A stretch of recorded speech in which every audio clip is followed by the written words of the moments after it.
and switch gears. Senator Cruz, you suggested Mr. Trump, quote, embodies New York values. Could you explain what you mean by that? You know, I think most people know exactly what New York values are. I am from New York. Well, you're from New York, so you might not. But I promise you in the state of South Carolina, they do. And listen, there are many, many wonderful, wonderful working men and women in the state of New York. But everyone understands that the values in New York City are socially liberal or pro-abortion or pro-gay marriage, focused around money and the media. And I would note, indeed, the reason I said that is I was asked, my friend Donald has taken to at his events playing Bruce Springsteen's Born in the USA. And I was asked what I thought of that, and I said, well, if he wanted to play a song, maybe he could play New York, New York. And you know, the concept of New York values is not that complicated to figure out.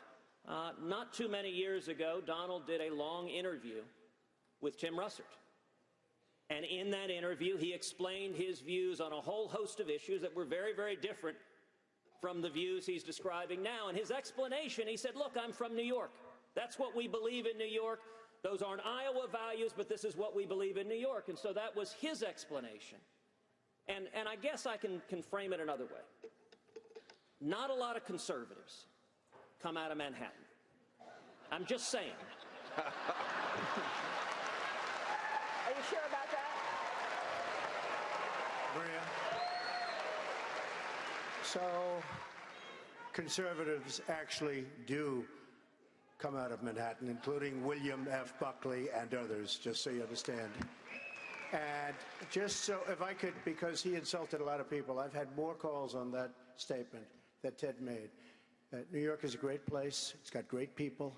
It's got loving people, wonderful people.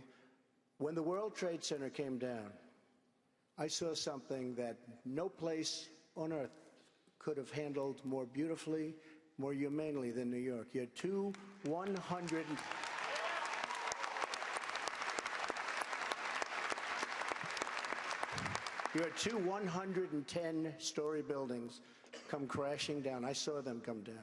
Thousands of people killed. And the cleanup started the next day, and it was the most horrific cleanup probably in the history of doing this and in construction. I was down there, and I'd never seen anything like it. And the people in New York fought and fought and fought, and we saw more death and even the smell of death. Nobody understood it, and it was with us for months, the smell, the air. And we rebuilt downtown Manhattan, and everybody in the world watched, and everybody in the world loved New York and loved New Yorkers. And I have to tell you, that was a very insulting statement that Ted made.